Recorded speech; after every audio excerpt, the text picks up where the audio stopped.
In contrast to Qing China, Japan will solve the three problems that China faced. Japan will manage to avoid, partially through luck, partially by its own skill, intense foreign pressure. Japan will also avoid serious internal discord, will not face these rebellions that China will face, and those it does face it will be able to put down. And Japan will be able to undertake modernizing reforms that will make it into a powerful and independent country, and then an empire. So you may recall that China had been under pressure to open its doors to increasing trade, and that eventually this pressure had led eventually to the Opium Wars. Japan would also receive pressure to open up to trade, but fortunately for Japan, China would undergo that pressure first, right? So Western countries would put their focus on China first, pressure it to open, and then after it was open would increasingly turn towards Japan. So Japan had China to learn from as an example. So in 1853, an American Commodore by the name of Matthew Perry, a Commodore is like a naval rank, so he's in charge of like a fleet of American warships, is going to show up in Japan, just outside of Edo Bay, which is modern-day Tokyo, the capital then and now of the country, and will say to the Japanese, you need to open the country for trade or we will blow you up. And you may recall that when Britain was able, with just a small fleet, to really humiliate China, defeat it very easily because of its steamships in part, well, the Americans also have steamships. And this image here is not meant to be an accurate representation of an American steamship. Rather, it's how the Japanese, it's rather their impression of that steamship, which is very frightening and very scary.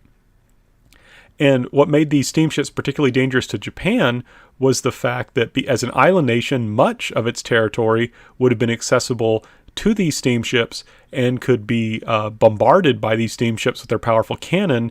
And we should also point out that Japan is a country where there's lots of earthquakes. So Japanese people had traditionally made their homes out of wood and paper. So a lot of times you would have like the walls that divided the house might be made of paper on like a wooden frame. So in other words, Japanese houses burn very easily. So if you were just to fire a few cannon shots into a city, you would start fires, which would then very quickly burn down much or most of the city.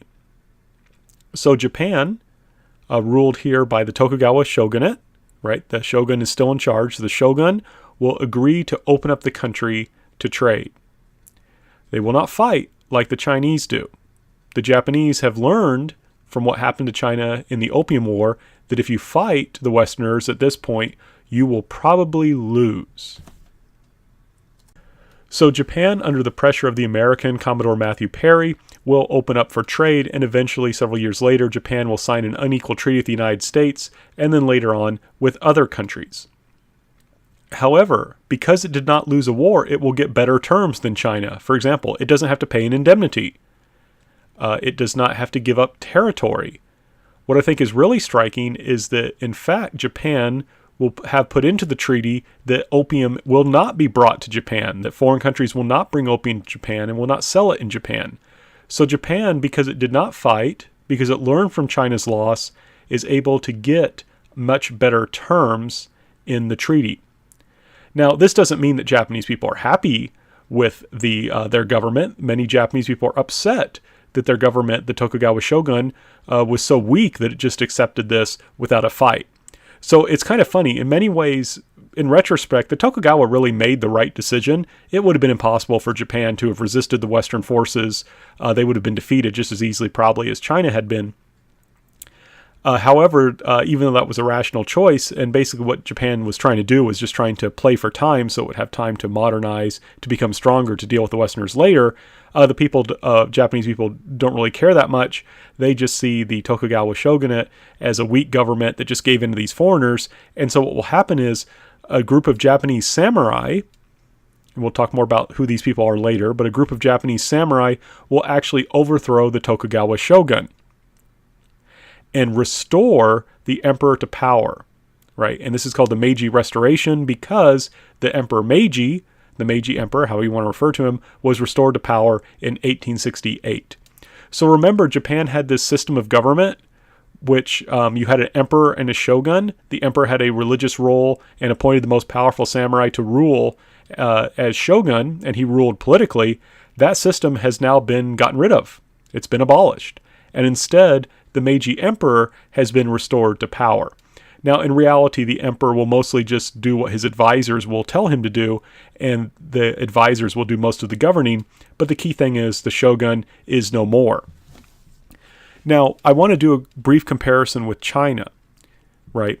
So remember that China had this terrible Taiping rebellion that killed about 20 million people, took over a decade, and weakened the Chinese government, all right?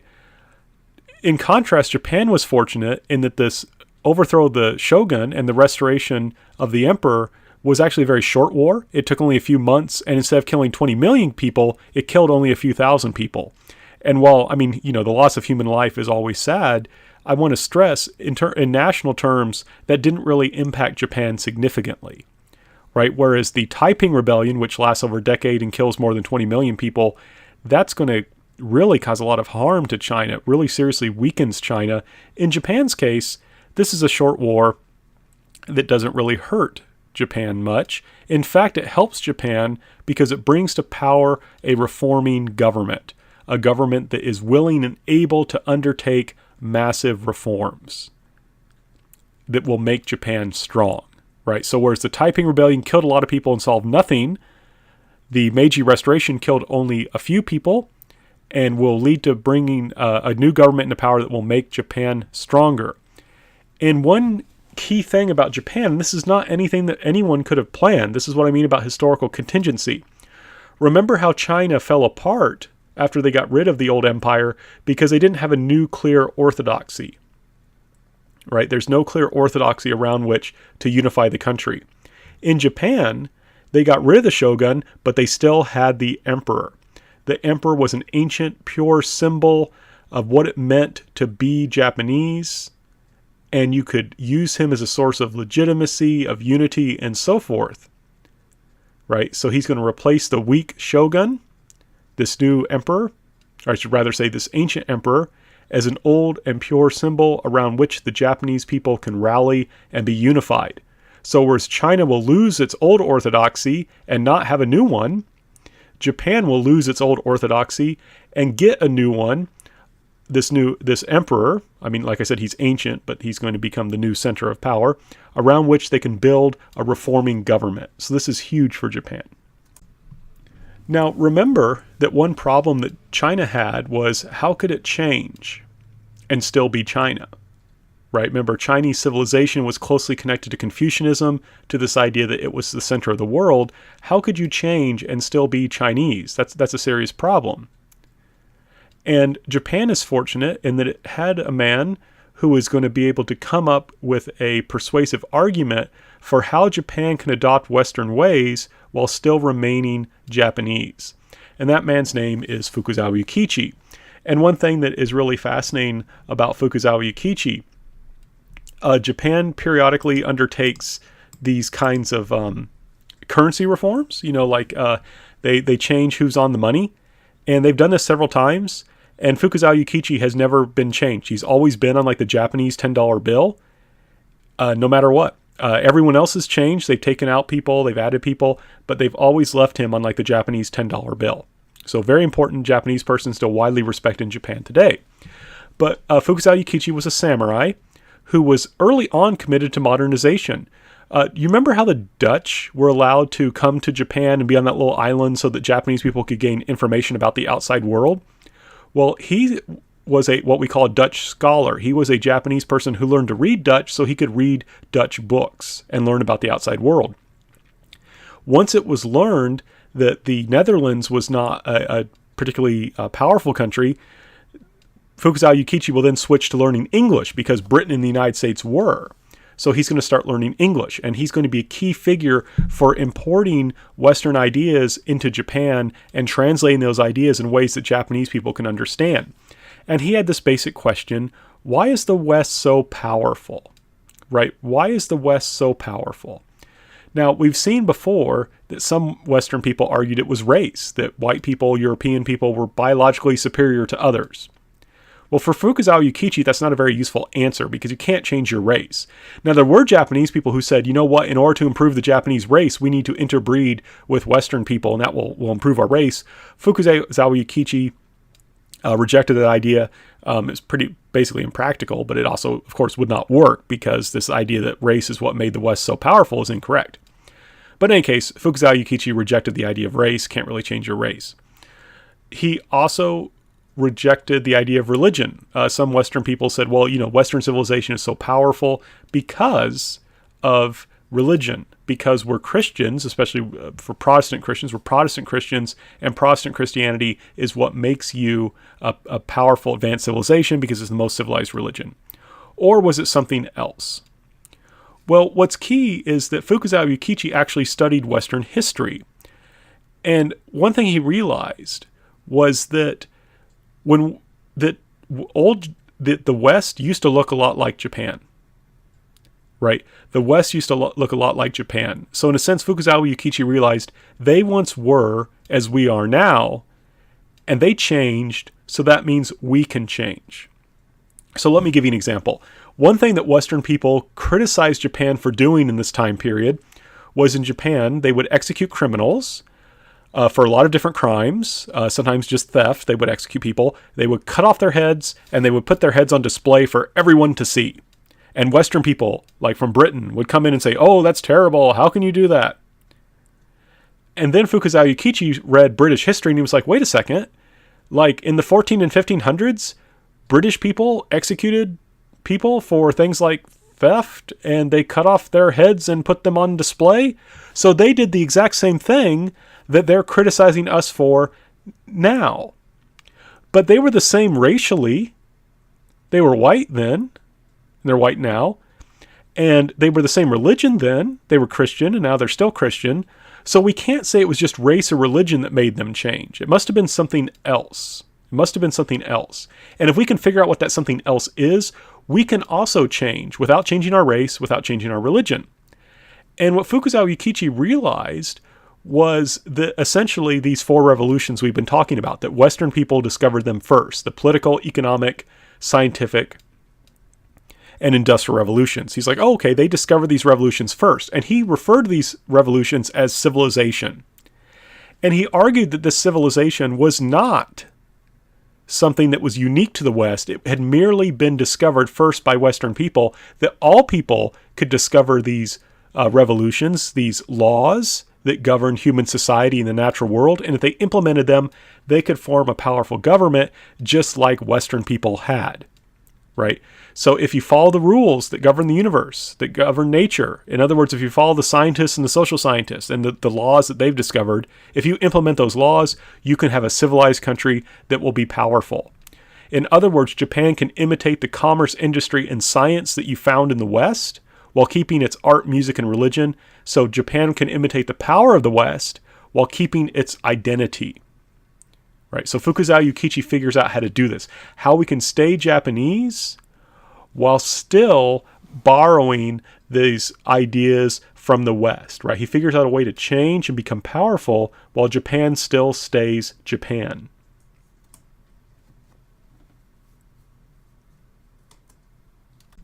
Now, a reasonable question you could ask yourself is, well, that's great that Fukuzawa Yukichi was willing to come up with these ideas, and he's a smart guy, certainly, but why did Japanese people accept them? Right? We just talked about how in China, even though there were radical Chinese who wanted to adopt the revolutions that made the West so powerful, why is it that many Chinese chose to stick with Confucianism and support it? Right? Why didn't Japanese people do the same? Why were Japanese people willing to accept the ideas of Fukuzawa Yukichi? In particular, why was the government willing to accept them? A very good question, and one I will try to answer.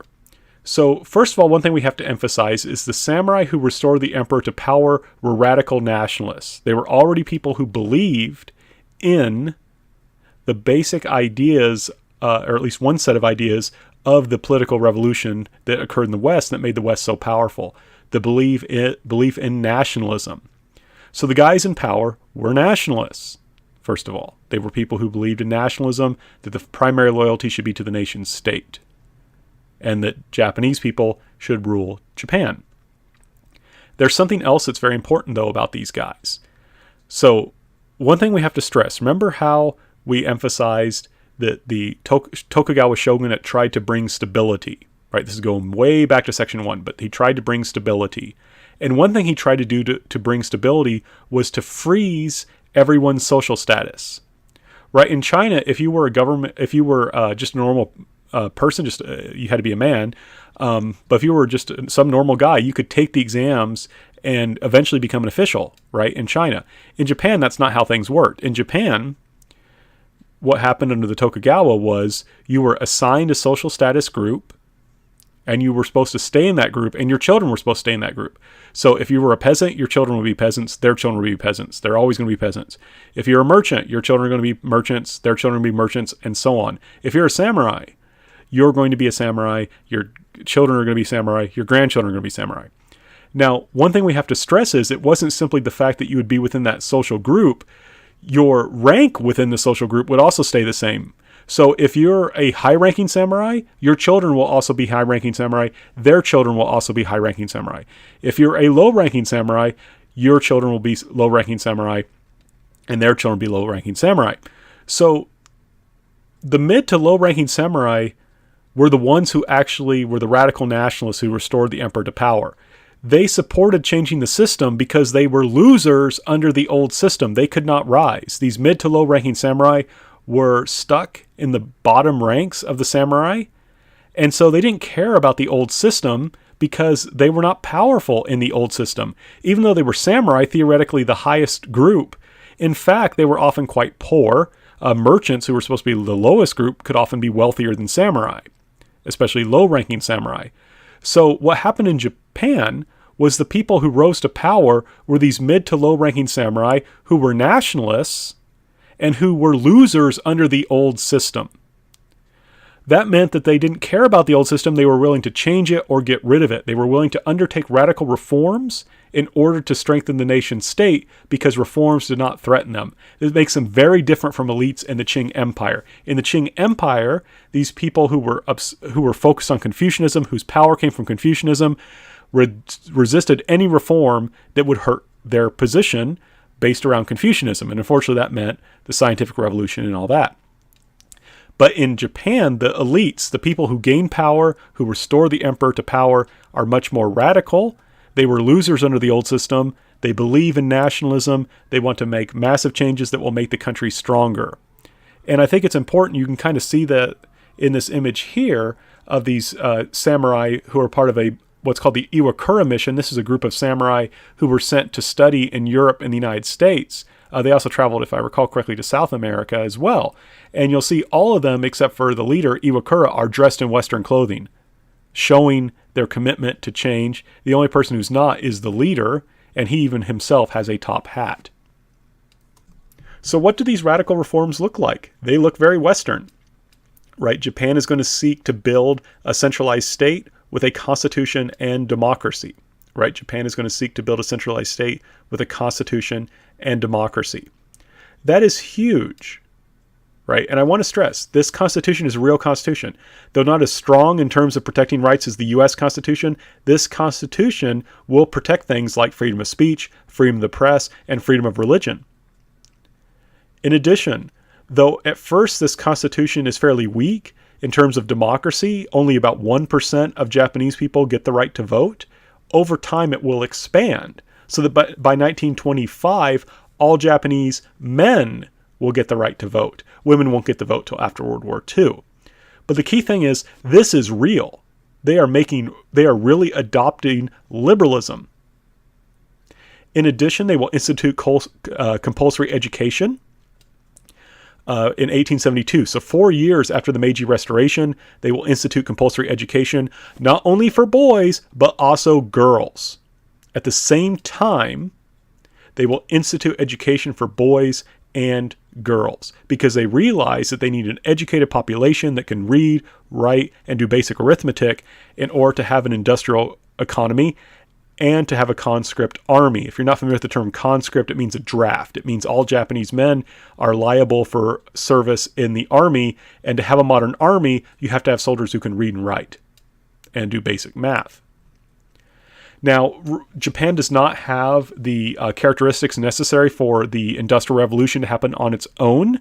For example, their banking system is not particularly powerful, and the traditional merchants are kind of nervous about trying to adopt to build modern factories and things like that. So the government will actually step in and support industrialization. Some of the first modern factories will actually be built by the Japanese government itself. And they will encourage then that this industrialization be adopted by Japanese merchants and so forth, and they'll eventually take it up, and Japan will become industrialized, right? Because the government will step in and help start an industrial revolution. And they do this in part to help support the army. There's a very important saying in East Asia: rich country, strong army. You can only have a strong army if you have the economic foundation to support that army. And when you put all these things together, the political, economic, scientific, and industrial revolutions, that allows Japan, which is much smaller than China, to have victory in the Sino-Japanese War.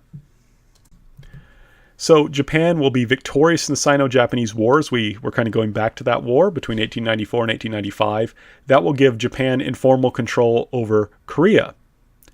And Japan will imitate Western imperialism in Korea. Its primary interest in Korea is strategic. It sees its control of Korea, its influence in Korea, as necessary in order to maintain its own security. In particular, Japan is afraid that Russia, which we'll talk about shortly, is afraid that Russia might come in and expand and gain power over Korea, in which case it could threaten Japan's security. In addition, Japan wants to get raw materials and resources from Korea. For example, the Japanese are always concerned about food supplies. Their agriculture often struggles to feed its people, and so they want to get access to Korean food in particular, but also various raw materials. There's also Japan will argue that will come into Korea to spread civilization. Remember, we talked about how Western countries justified imperialism by saying they were spreading civilization. Japan will do the same thing in Korea and will say, hey, we're Asian, Koreans are Asian, who better to spread civilization to them than their fellow Asians? And of course, also there's this social Darwinistic idea: if we don't do it, someone else will. And if we're not becoming an empire, then we will become someone else's colony. If we don't eat, we will be eaten. So Japan, in very many ways, doesn't just imitate the West in terms of liberalism and things like that, but also in terms of empire.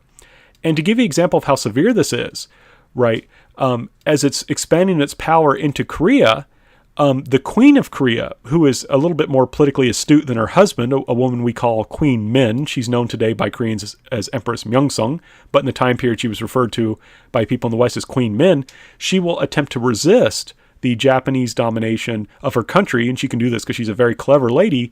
So a Japanese diplomatic official will organize her assassination. Japanese soldiers will break into the palace, chop her to death with swords, and then burn her body with gasoline, which is a pretty ham-fisted way of trying to develop your empire. This freaks out the Korean king, who flees to the Russian legation. If you're not familiar with the Russian legation, it's kind of like an embassy, but basically the king of Korea has become so weak, his government's become so weak, that he has to seek protection from foreigners, right? So he's in Korea, but it's a Russian diplomatic building. And this is terribly embarrassing to the Japanese, and so they will lose power in Korea for a time. However, the Japanese will be brought back to Korea in part because of their fears over Russian expansion, right? The Russians are going to be building a railway that will connect Moscow to East Asia, and this is called the Trans-Siberian Railway. Now, we've talked a little bit about railways before. Railways allow you to move goods and people cheaply. They allow immigration and so forth. And what was happening was Russians, as the Russian population was growing in Europe, they were expanding its population and moving out east. But of course, not only can you move people in terms of civilians on railroads, you can also move soldiers on railroads.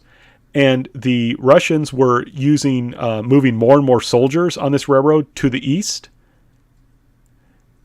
And this was kind of disturbing to the Japanese, right? The Japanese saw this as clear Russian expansion, which is what it was. So the Russians are expanding their empire.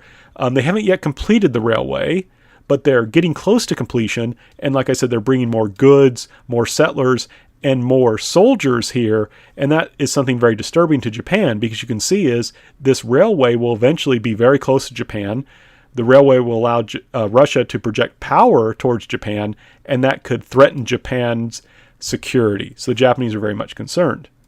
Now, Japan will attempt through diplomacy to convince Russia to cease expansion.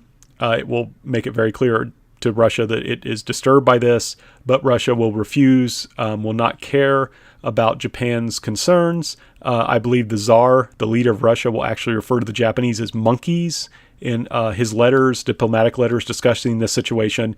So the Russians just will not take the Japanese concerns seriously at all. Japan will feel backed into a corner and will then launch a surprise attack against Russia. Now, two things. First of all, it was not illegal in this time period to launch a surprise attack. You did not have to declare war before an attack. So the Japanese actually did not break international law. What they did was actually kind of clever, was they had a diplomat in Moscow declare war, and then they then almost immediately attacked Russian forces. But there wasn't time for that diplomat in Russia to tell the Russian forces, be ready, because the Japanese have declared war on us. So they did technically declare war, but it was essentially a surprise attack. But like I said, that's not illegal. The other key thing, though, that aside, is that this is, in a sense, kind of crazy. Look at Japan and look at Russia. Russia is huge. Japan is tiny. Russia has a lot of people and a huge army. Japan has a pretty good-sized army, but not nearly as many people as Russia. But Japan, because it feels backed into a corner and because Russia's expanding, the Japanese say, look, if we just let the Russians continue to build up their strength, they will certainly defeat us in the future. If we fight Russia now, we have a chance of winning, right? If we wait, we will definitely lose.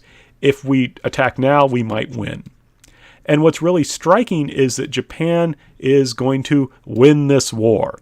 It is not an easy war. A lot of people die. Huge numbers of Japanese soldiers, as well as Russian soldiers, will die.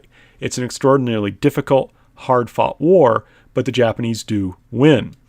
They win for a few reasons. The Russians have some problems. Remember, I said the railway was not finished, so the Russians were not able to send as many troops as they would have liked. And because the Japanese kept winning, in 1905, there was actually an attempt at a revolution in Russia that the Russian Tsar had to put down. And so he realized that, there was a threat to his own rule. So this is a problem for the Russians. The Russians are just they're too far away, in a sense, from the major theater of battle. And so it's just difficult for them to get troops there, to supply those troops, and so forth. So the Japanese have a major advantage there. The Japanese are close. It's easier for them to move troops and supply those troops. But what's key, too, is that Japan had undertaken these radical reforms we had talked about. It had undertaken these Western revolutions and had actually put them into effect more effectively, in a sense, than Russia. So Japan wins, and people in the whole world are astounded by this because, it was just assumed, well, geez, these yellow people, and that's the term they used then, could not possibly defeat white people, and that's exactly what happened. And so Japan became kind of a hero of Asia. Many Asian people said, we need to really be like Japan. Japan is awesome. They're doing a great job. And also, though, this again shows the problems in racial thinking. If you adopt the revolutions we've been talking about, that can bring you power. Now Japan, though, unfortunately for the Koreans, many of whom thought that Japan would act as a leader of Asia, now Japan can dominate Korea. It will annex Korea in 1910. And it will expand into an area that that borders Korea to the northeastern part of China, called Manchuria. So Japan, rather than kind of deciding to take the side of fellow Asians, is going to say, we want to be like the Western empires. We're going to continue to expand, even if it means annexing the territory of formerly independent Asian countries, such as Korea.